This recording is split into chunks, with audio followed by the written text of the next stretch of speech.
it is an affront to the CCP's rule over all of those people without the rule of law, without accountability, without elections, without democracy.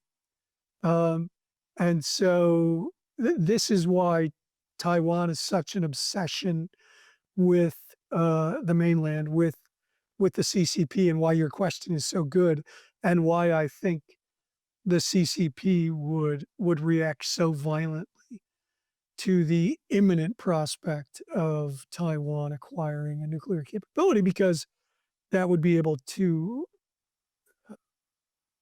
perhaps deter an invasion from China once Taiwan got that capability, or inflict an unacceptable amount of damage. It is an affront to the CCP's rule over all of those people without the rule of law, without accountability, without elections, without democracy. And so this is why Taiwan is such an obsession with the mainland, with the CCP, and why your question is so good, and why I think the CCP would react so violently to the imminent prospect of Taiwan acquiring a nuclear capability, because that would be able to perhaps deter an invasion from China once Taiwan got that capability, or inflict an unacceptable amount of damage. How close, you mentioned this a little bit, that we've gotten relatively close to letting one of these things off the chain. How close do you think it's actually gotten? Not an accidental, like, whoopsie, push the wrong button here, but a targeted use of a nuclear weapon. Yeah, I don't think that distinction really matters too much. I don't think it does either. Yeah, because and once the mushroom cloud goes up, like, there's no walking that back. Oh, my bad. I didn't mean to do that. I just don't. Dr. Strangelove and other movies have addressed this issue. The one with Matthew Broderick in the 1980s, where he War Games. War Games. Shall we play a game? Shall we play a game? Yeah. I don't think it much matters once as you say, the mushroom cloud appears and millions of people die. I think we've come close a number of times. There's a wonderful book by a scholar named Scott Sagan called The Limits of Safety, who talks about this very issue. The Soviets came very close to launching a retaliatory strike on a phantom radar image. I believe it was in 1983. The Soviets came close to launching a nuclear torpedo during the Cuban Missile Crisis of October of 1962 in response to the United States Navy. Go Navy, in your honor. Forcing submarines up, Soviet submarines during the Cuban Missile Crisis. There have been a number of other occasions, and probably some we don't know about, where the Soviets and the United States came close. The Soviets considered using nuclear weapons against China during their skirmishing and military conflicts of the late 1960s. So I think it's really luck that has prevented, in great measure, an accidental or misperceived use of nuclear weapons to this point. I am not at all calm or sanguine. I don't suffer from the 40th floor problem. I think that many people suffer from. I think the more countries that have their finger on the trigger, that have the capability, that have the means to deliver them, I think at a certain point, it's a near certainty. Now, I don't know. Timing is everything. Right. I know that eventually the sun will grow and swallow up the earth. That doesn't really occupy my mental space too much, because it's going to be so far in the future. But I think the possibility. We don't know what's happening next week. Well, that's true. I'm also Scientists tell me hopeful that is long in I the can future. relax about that. There's asteroids, there's other things that can cause extinction level events, For sure. and you raise a good point. But again, I don't let that fill my headspace. I think pretty frequently about how close we've come before to the use of nuclear weapons and what that might mean once we cook one off.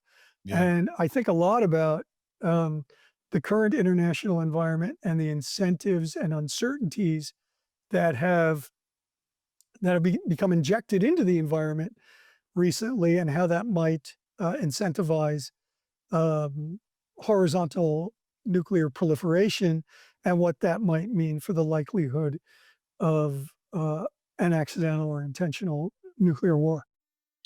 Yeah, I'm curious your thoughts on this. I agree with you that, in my opinion, or our opinions align, I should say, that the more proliferation there is of nuclear arms, the likelihood of one being used accidentally or intentionally certainly goes up. One of the things that worries me is, we're all just, at the end of the day, whether we have these nuclear weapons or not, we're human beings. And somebody's Right. probably going to make a decision about using one of these things. But we make our decisions based off the information we have access to. And we're living in a Right. world where we are bombarded by information, and not all of it is real. And the ability, I look at things like, not that I'm an expert in any of these, but cyber attacks or hacking, and it's actually Yeah. interesting. This goes all the way back to the Matthew Broderick film War Yeah. Games, which, for people who haven't seen it, spoiler alert, it's like 40 years old. This is your bad now, because I'm going to go ahead and give away the ending.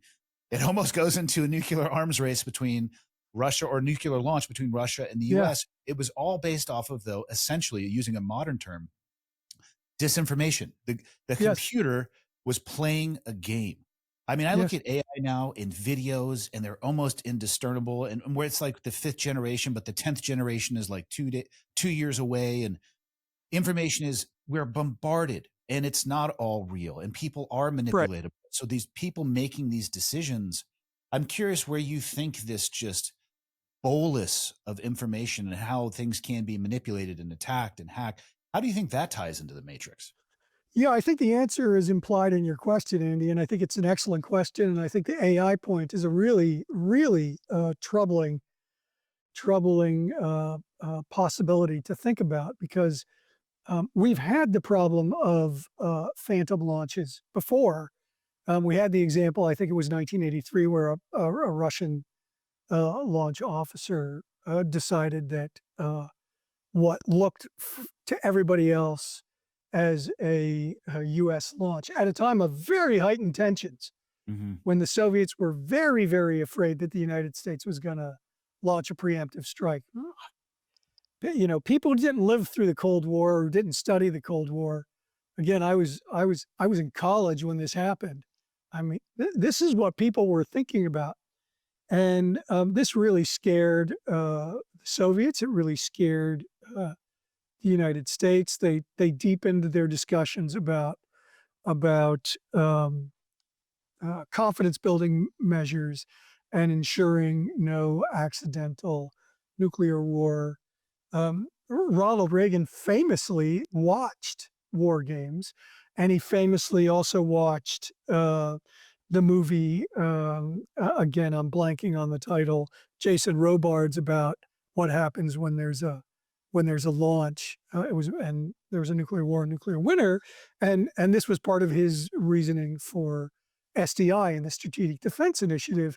He didn't want to leave the security of the American people to um, MAD, mutually assured destruction, Yeah.